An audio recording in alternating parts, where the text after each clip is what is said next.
गुरु प्यारी साध संगत जी, नमस्कार जी। आप सब कैसे हो? आशा करती हूँ बाबा जी के श्री चरणों में अरदास करती हूँ कि मालिक की कृपा से, निरंकार दातार की मेहरबानी से आप सब बहुत खुश होंगे, मौज बहार में होंगे और अवश्य ही भजन सिमरन में होंगे। साध संगत जी, मैं हाजिर हूँ आज आप सभी से एक बहुत ही खूबसूरत साखी साझा करने के लिए, एक पारिवारिक साखी। उम्मीद करती हूँ ये साखी आप सभी को बहुत पसंद आएगी। तो साथ संगत जी, समय ना गवाते हुए साखी को आप सभी से साझा करते हैं जी। साथ संगत जी, अरे बहू जल्दी से तैयार हो जा, आज तेरी मामी सास का फोन आया था। कह रही थी कि वंदना का रिजल्ट बहुत अच्छा आया है, तो इसी उपलक्ष्य में छोटा सा आयोजन किया है। घर घर के लोगों को ही बुलाया है। हम सबका खाना आज वही है। कह रही थी कि आप लोग जल्दी आ जाना और ललिता को तो जरूर लेके आना। मैं तैयार हो रही हूँ, तू भी जल्दी से तैयार हो जा, अभी थोड़ी देर में ही निकलते हैं। अभी ललिता घर में थकी हारी घुसी ही थी कि सास मालती जी ने उत्साहित होते हुए कहा। सुनकर ललिता का मूड ऑफ हो गया। कहाँ तो सोचा था कि घर जाकर थोड़ा आराम करूंगी, अब मम्मी जी के मायके जाना पड़ेगा। सब जानती थी वो कि मामी सास क्यों बुला रही है। एक पल के लिए उसके पैर वहीं जम गए।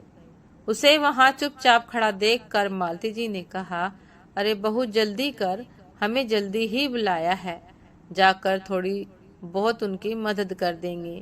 तेरी मामी सास को तो घर का खाना ही पसंद है, इसलिए कोई महाराज भी नहीं लगाता, किसी महाराज जी को भी खाना बनाने के लिए नहीं लगाती।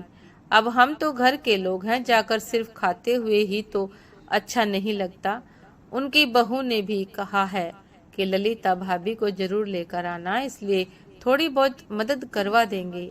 मदद, ये शब्द हथौड़े की तरह ललिता के दिमाग पर लग रहे थे। मामी सास महाराज क्यों नहीं लगाती, ये तो वो अच्छे से जानती थी।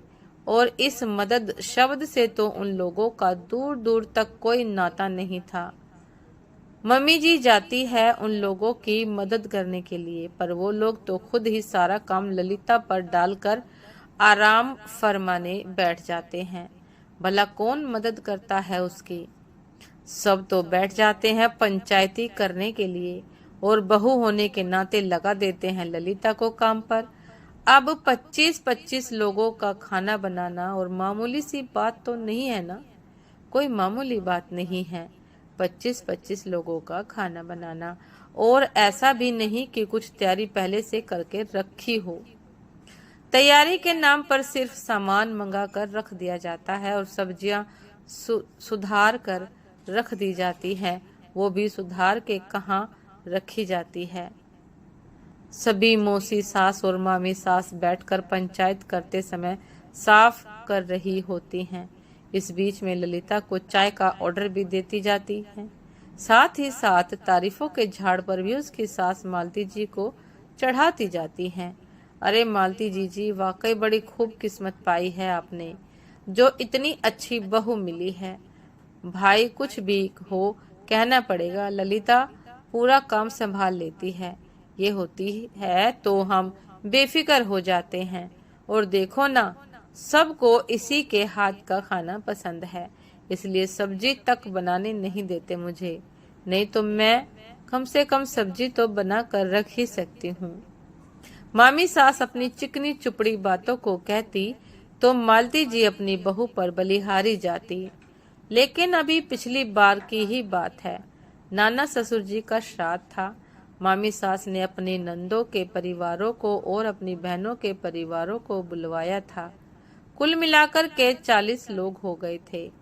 उस दिन भी मालती जी ने ललिता की छुट्टी करवा दी थी, क्योंकि श्राद्ध तो सुबह ही निकलना था। लेकिन घर का कामकाज में ही 11 बज गए। तब तक तो मामी जी के 3-4 बार फोन आ गए, अरे जीजी कब तक आओगी? और मालती जी इसी बात पर अपनी भाभी पर बलिहारी जा रही थी कि भाभी का उनसे कितना प्रेम है। इस बार तो ललिता ने भी सोचा कि अब मामी सास की बहू आ चुकी हैं तो चलो मदद तो मिल ही जाएगी। मदद क्या मिल जाएगी, बल्कि मैं उनकी मदद कर दूंगी। आखिर मेरी देवरानी जो ठहरी। पर जब ललिता वहां पहुंची तो कोई तैयारी ही नहीं थी।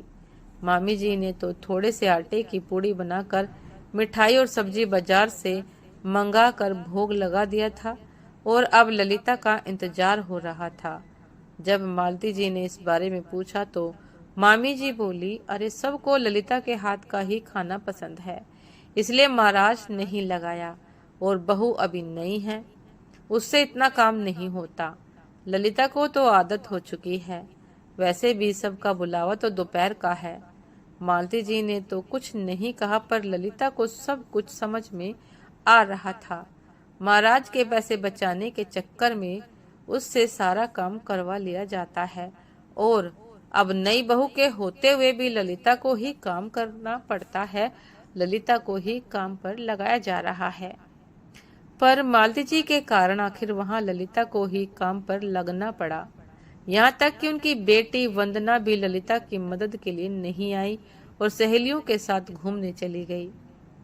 इस कारण इस बार चाहे कुछ भी हो जाए, ललिता ने मन पक्का कर लिया था। उसे महाराज की कोई जगह नहीं लेनी। चाहे कुछ भी हो जाए, उसे अब अपने आप को इस्तेमाल करने से रोकना है। सासंगत जी सोचते सोचते ललिता ने कहा, मैं शाम को आ जाऊंगी, आप चाहो तो अभी चले जाओ। लेकिन मामी जी को तो तेरे हाथ का खाना पसंद है और उन्होंने खास कर कहा है कि ललिता को लेकर आना।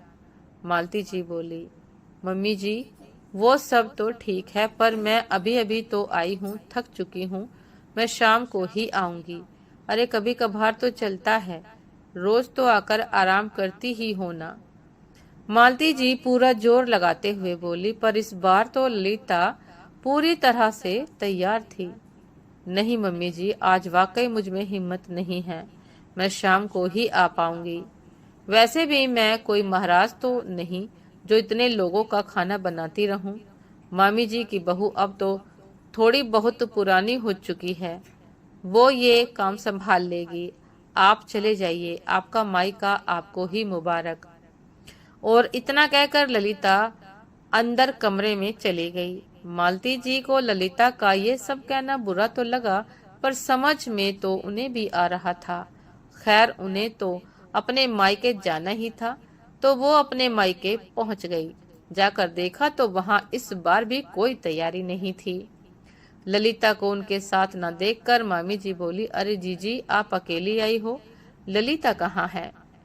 भाभी आज वो बहुत थक गई थी, इसलिए वो नहीं आ पाई, वो शाम को ही आएगी। ये सुनते ही तो मामी सास के पैरों तले जमीन खिसक गई। अब इतनी जल्दी महाराज कहाँ से मिलेगा? ऊपर से इतना सामान मंगा लिया वो अलग। अब काम को देखकर मामी, उनकी बहू और बेटी के हाथ पैर फूल गए। बहू ने तो हाथ खड़े कर दिए कि मुझे इतना काम नहीं होगा, मुझसे इतना काम नहीं होगा, या तो मिलकर मदद करवाओ या फिर किसी महाराज को बुला लो।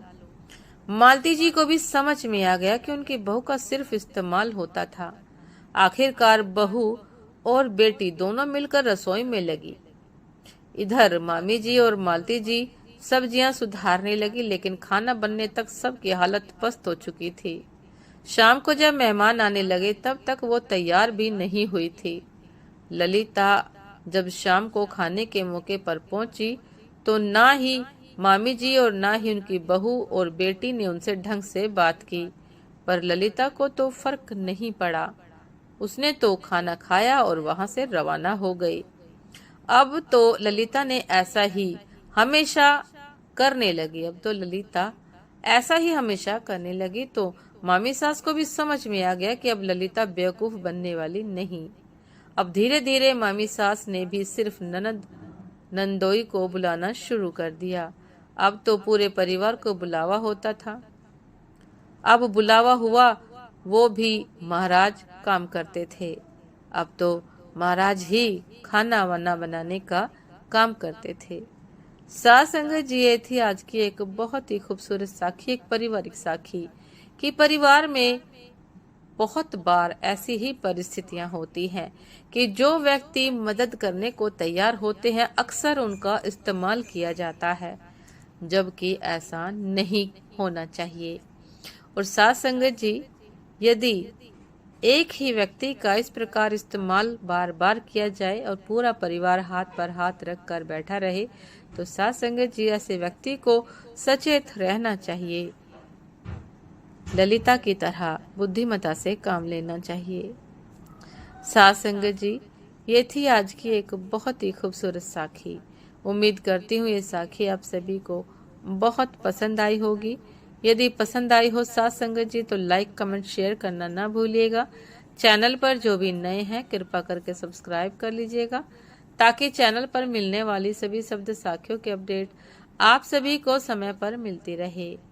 साथ संगत जी, आप हमें इंस्टाग्राम पर भी फॉलो कर सकते हैं। इंस्टाग्राम का लिंक डिस्क्रिप्शन बॉक्स में दिया गया है।